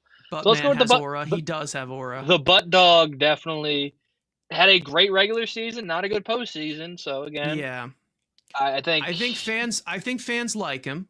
Yeah, I think he's in like this type of area here. I mean, let's play this game. Like, who do you think is better, Garrett or Budo? I honestly trust Budo more than I trust Garrett, but both of them are wild. They are. Both of them can be wild. We both saw great stretches. He is a homegrown guy. He also have that, and he's not a ginger, and he's not a ginger, so that's also a negative. So, you got to give that. He also throughout the season was very, very reliable. Like Reed Garrett was just very up and down. Like it was a very roller coaster year for him. So, it was a good year, but it was a roller coaster year. Another starting pitcher, Mauricio, I think Ronnie Mauricio's pitched a few times. No, I was thinking AJ Minter came up as a starting pitcher. I think we should have AJ Minter. Yeah, he was a Brave starting pitcher. All right, do we just go to the actual starters here? No, we save him for last. We save the best for last. Okay, I don't know. We got to go to the actual starters. Frankie Montas. Okay. Oh, forgot Frank. Yes, I forgot. I thought he died already. I think he is a very average starter. And I don't think fans were happy with the signing. I think the general fans did not like it, especially with the salary of what he got. Yeah. There's still upside there. There is still upside there. But I'd say he is a very average pitcher. He is a very average pitcher. Yeah. Right now, it's pretty sour with him being hurt. Mm. So I guess I would put him hugging the line below Mr. Golf Tour. Mr. Golf Swing. Yes, that is very true. I think the fans slightly love Mr. Golf Club a little more. The next starting pitcher. I don't think we're missing anybody. Who else? No, I don't think so. Is there any position players that we forgot here? I mean, is Ronnie on this? Wait, Nunez isn't on this, right? Yeah, we have Ronnie. I guess we'll throw Ronnie in there. We'll just keep. What do we do with this ginormous human being? What we've seen. I don't know. I think he's hit a few piss missiles. I think fans like him because he's not, 4'2", and he has the most power. upside of that new crew. So He's tall. he's very tall, he's very jacked, and he hits missiles. So, Yes. I do think fans He's like very that. banged up. He's very banged up, though. I would put him average, but on that upper tier green. Like, not all the way, but, like, average, but, like, around Starling Marte is kind of where I would put Ronnie Mauricio. Because, again, we really haven't Okay. seen anything. And, again, there's still the concern of what's he going to look like coming off a torn ACL. Again, the fans like the Yeah. upside, but, again, we have to see it. I think that this also merits for us to move Tyrone a little bit, and then we can do this. Yeah, we can move him again. But he's a below average hitter. He's just what he is. He's a fourth outfielder that fans like his attention. He gets the occasional clutch hit. He gets the occasional clutch catch too. Got too. He does make those diving catches in the gap. The gappies. Okay. Who else we got? Jay, are we missing any important players? I mean, are we missing any like Ryan Stanek, the flow? Oh yes, the Missouri. Ryan Yes. Stanek was a starter at He one was, point. yes, he was. This is hard because like not many people know much about him. Like I think the nerds love him. Yes. I do think he's above monster. average. Yes, he's more than average. Like something like this. Yeah. Like I do think Stanek again. I think you can get back to kind of Astros version of Stanek, and again, unlike Budo, which talked about was good in the regular season, bad in the postseason. Stanek was bad in the regular season, but became literally our most trusted arm in the postseason. So, and he does get some extra aura points for being an absolute giant human being with locks, even though it is kind of gingery.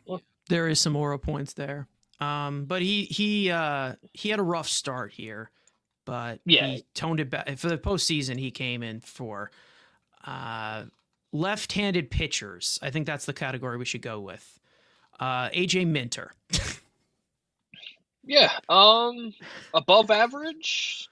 I think fans hated it because it wasn't Tanner Scott. So I do think they will hold that against. Here's where I would go, like right here, because again, there's still a little bit of the Brave stuff he's got to shake off. Still, you got to shake that off a little bit. But he did make a good first impression. Let's not forget when he said to fans, they're the real New York fans. That what Curtis Granderson, he's like the real New York fans or Mets fans. It's kind of a rough thing to say, to be honest, for a team that you just came from. But after I think I would put him because I think he is one of the best relievers in baseball, one of the best left-handed relievers in baseball too. So I would say.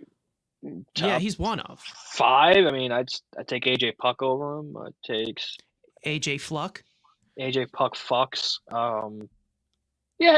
Top 3, top 4. I mean, again, it is what it is. But we said that Brooks Raley. Tanner Scott's up there, obviously.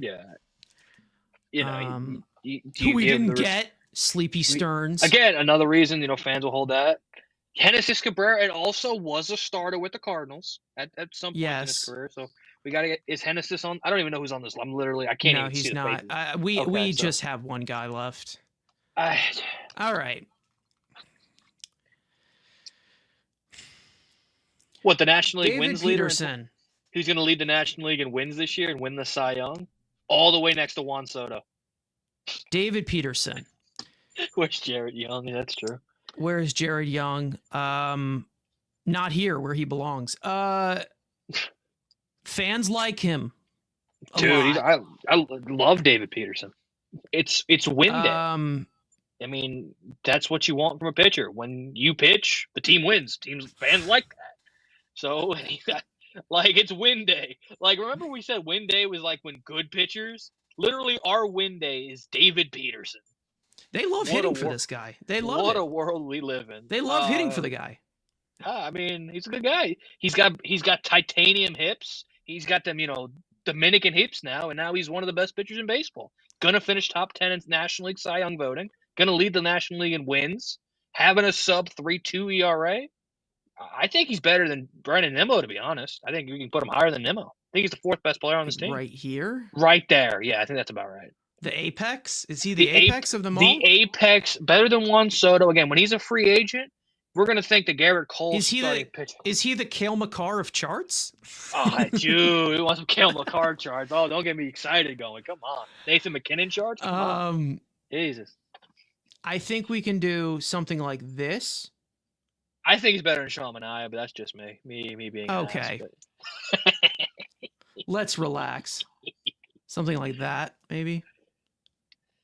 yeah, I mean, again, I'd like to, again, engagement farm. You can put him higher just for the engagement, but if you want to keep this realistic, Hey, fine. hey, listen, this is growth for me. Putting him in these 6 boxes. Okay. Wait a minute. We did miss somebody, and I think this needs to be. And I'm not leaving. He needs to be higher than Edwin Diaz. So wherever Edwin Who? Diaz has got, David Peterson's got to be higher. Because I trust David Peterson more than I trust Edwin Diaz. So wherever Edwin Diaz has got to go, David Peterson's got to be higher. Bro, just yapping. Like he just yapping. If there's true growth, I mean, come on. Wins are better than saves. Come on. Hey, David Peterson, one thing I will say, he's got pitch sequencing now, as opposed to this man right here, who has been in the same bubble for him.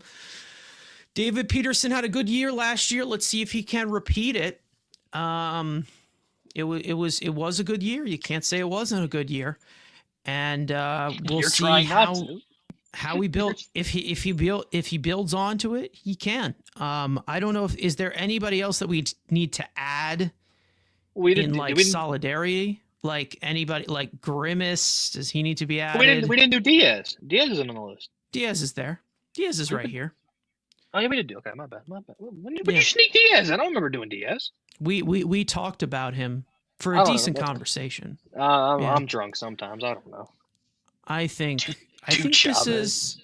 this is good. Oh, Eric Chavez. And also we got to do Mendoza. Got to get Mendy and Hefner on here. Come on. All right, Steve Cohen. He hasn't won anything yet, so he'd probably go up here. Like, I mean, the only guy I would maybe add, if you want to add some of the top prospects, if maybe you want to add a Sproat just to have on there, but if not, I'm okay with that. I mean, we could do this like towards the middle of the year too. Yeah, so I'm okay with leaving it just as the 26 or whatever, 30, definitely whatever. Extra guys, let us know.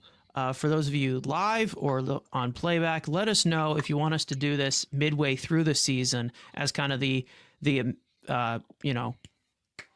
like an all-star break version of it or something like that. We'll do that. But other than that, I think we're going to, wrap some things up here as we segue into opening day. I do want to talk a little bit about the upcoming series that we have, which is starting tomorrow. Mets versus Astros. And we're going to do a little bit of a preview here on our way out. Of course, we're going to recap it a little bit with the next episode of this podcast. But as for the probables and the preview for this series, Clay Holmes is going to be making the opening day start for the New York Mets. His first MLB start since 2018. He will be going up against Framber Valdez, one of the best left-handed pitchers in the game. That will be at 4:10. We will get to see Gary, Keith, and Ron. But as for the rest of the series, you get Apple TV and you get Fox. Tyler McGill gets game 2. He will go up against Hunter Brown. That is at 8 p.m. Eastern time. Game 3 goes to Griffin Canning against Spencer Arriaghetti. Did I say that right? Or Arriaghetti? Spaghetti? Andrew Getty, I think it's called. Yeah, okay. Sick. And that will be at 7:15 p.m. on Fox. That will be on March 29th. Now, let's just say we'll see how they utilize the bullpen, because usually start off the first term through the rotation. Usually they limit things a little bit for, pitch count or whatever, the up downs or whatever. So we'll see how they utilize the bullpen in that way.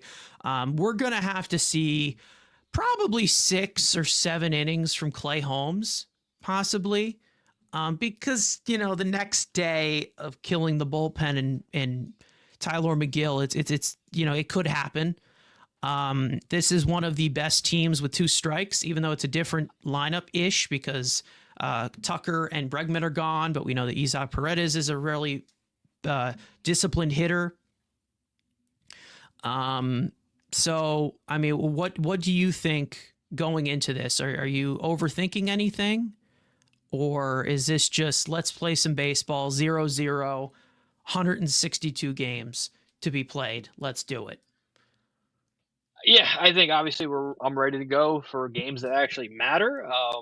I don't like the scheduling or the fact that we're off on Sunday. That makes absolutely no sense. While we Yeah. have an off day on a Sunday, and again, also not having Gary Keith and run. At least we get the debut of Juan Soto with Gary Keith and run, and when he hits that first inning homer, we're all going to hear Gary Cohen, elated and not have to giving it to a, God knows who's on that Apple TV broadcast, and Fox is probably worse than death. But again, at least you get, the debut of Juan Soto in with Gary Keith and Ron. Framber's pitching, so Acuna is going to get the nod game 1, so you at least see him first. You get Lindor, against a righty, maybe, I wouldn't mind a first AB just poke one over that, little wall. But again, I think most people are saying, Griffin Canning in the Astros lineup, which the Astros line, I think they have the aura of they're still this great team. They're not what they are anymore. Yes, Altuve's there, who's playing left field, which I don't get why he's playing left field when Mauricio Dubon's whole role in baseball is he plays everywhere, but he's the guy they put at second base, and they're going to stick the midget out in left field. Don't understand that one, but again, you still got Jordan. Obviously, they don't have Christian Walker because he's got that oblique injury, so you have a hole at first base, and Cam Smith's playing right field, which again, that's going to be having to deal with him in his major league debut weekend. But that outfield, center field's awful. Third base, again, they brought in Isak, who will just pull one down the line. Jeremy Pena is not good. Yonder Diaz is good. I don't know who's playing first now with, the Walker injury. So the lineup isn't. It looks like Walker's going to be good to go. I think they said he was going to be good to go. Okay. Well, when you hear oblique, and yes, it was early in spring, so I guess technically, if you want, like I said, kind of with the injuries, maybe it did eat a lot of time. But again, when you hear oblique, you're not like, well, he's going to be ready. But even so, it's a solid lineup. It's not what it was. The pitching is interesting. Again, when you're facing Hunter Brown, which I really like. I liked him since he was a prospect. We saw a breakout from last year. Let's see if he can continue it. Again, Andrew Getty is another guy they have high hopes for. Like he was the piece in one of their trades. I forgot which one it was. But again, you got Griffin Canning, against him. So again, you're not going up against great pitching, and it also, I think I don't know if this can be checked. It's kind of crazy that Juan Soto is going to make his debut for both New York teams in Houston. And that's kind of crazy that his New York debut ends up in Houston every back-to-back year. So, some nerd will find that information and tweet it out, or it'll probably be the great Sarah Langs that probably tweets it out. So, but again, I expect a Soto bomb first AB because that's just kind of how we expect it. And, it'll be a Framber Valdez changeup that he leaves up and Soto deposits into that right field bench, and we'll all be excited. But again, like you said, Holmes has got to go deep because, we got bullpen Eater and McGill going game 2, and even Griffin Canning, and not having that long man now in the bullpen. Yes, it can be Kranick, but at least you had, Blackburn as a, safety valve that he can go mold in 2 innings. So you're going to have to hope Clay Holmes can go 6, give up less than 2. And then at the point, you're enjoying good baseball, and it actually matters, not – well, spring training games that, we've sat through the last 7 weeks and, Brett Beatty's the best player in baseball. As much as I love Brett Beatty, if Brett Beatty has the highest OPS in Major League Baseball, one, that's a great thing for us, but also that's a problem for Major League Baseball. So now there's no more minor leagues. It's all just big leaguers in the Miami Marlins and the Chicago White Sox. We're going to be good. Pop a bottle. It's a national holiday. I bet you New York schools going to be a lot of skids not being there. And let's just enjoy it. Yeah, I will be going to that final game of the Blue Jays series, but of course we will have 8 games before that, so we'll see where the Mets are at. But again, I'd say that as for the hitting, hit a lot more to left field because Jose Altuve is inexperienced at left field, and not just because of the Crawford boxes or anything, just because he don't know how to play left field. Altuve he just doesn't know that position very well. Another thing that I would like to add, Try not to pitch to Jordan as much as possible. Like, seriously, because this dude destroys us, like, Oh, yeah. from a different level. You say what team does he not destroy? But also, his career against Griffin Canning is monstrous. So I'm just saying, don't throw a fastball. I'm just saying, pitch around him as best as you can. One last thing, we will get into what we think for this series of what is actually going to happen. Poll in the chat, 82% of you guys are saying that the Mets are going to take 2 out of 3. 9% of you are saying that the Mets are going to sweep. 6% of you are saying the Mets take 1 of 3. And 3% of you are saying that the Mets get swept. Andrew, what do you think is going to happen in this series? How many do the Mets win? Do they sweep it? I don't think they sweep it. I mean, I would be very impressed. I guess positive. If you beat Framber, there's definitely the possibility. If you can beat Framber, you got a chance. My thing is just don't go 0-5 the first 5 games. Just get 1. That's my goal. Just get 1. Like, I don't need It'll already be an improvement if they don't. Exactly. I don't need a we did let's just get 1. Get back to our normal tradition of being the kings of opening day. Get the first win, and then again, always try to get 1. Obviously, look to get 2 out of 3. You get a sweep. Shit, we're going to the World Series. But my thing, just get 1, and then you could sweep the Marlins, and you're back over 500. So that's my thing. Is obviously just try to at least get 1. Obviously, go for the win the series to get 2 out of 3. So at minimum, just get me 1 against probably the Andretti game would probably be the easiest out of 3. But hey, who knows? You know what? I'll be positive. They take 2 out of 3. Okay. I'm also going to go with 2 out of 3 here. Just because I think the matchups are pretty good, and then also we have Juan Soto in this lineup, so I'm definitely gonna go with the heavy punch here. Hopefully we see that this lineup depth in some way, is deep enough. Yeah. But again, we've seen them go cold offensively in April before, so we'll see. But I think right now, if I have to predict, I'm going to go with 2 out of 3. Matt is saying they win the first 2, they lose the Canning game. I'm going to go with they win the first game and the third game. And then the Tyler McGill one is going to be the one that is going to be a little bit more challenging for this team. Only because, like I said, this is one of the best 2-strike hitting teams. We know Tyler McGill with 2 strikes. Lack of put away pitches, it can happen. So there might be a blow up. I'm a little bit not really confident about Tyler McGill in game 2 of this series, but we'll see how that ends up. And there, I guess I'll make one last final prediction for this series, and we'll end it with this. I'm putting $35. Brett Beatty, anytime home run. Mr. March goes in. It's still March. Tomorrow is still March. So, again, he's going to have a big series. He's a Texas boy playing in Texas. Get me with that anytime home run for Brett Beatty. Sick. Anyways, other things that we can add in here, the whole thing with I don't know. There's something. I don't know what you were talking. I don't know what the hell you're talking about. I don't know where I was supposed to go with that. Hold on. It'll come to me, maybe. No, I guess not. I guess we're going to finish it off here. Anyways, thank you guys so much for watching. We hope you enjoyed the conversation. A little bit different of a episode that we do, but we thought we'd do something special for opening day. Less than 24 hours to this season starting of 162 games. It is a long season, so we will see what is in store for 2025. Let's hope that it starts off a little bit better than it did last year.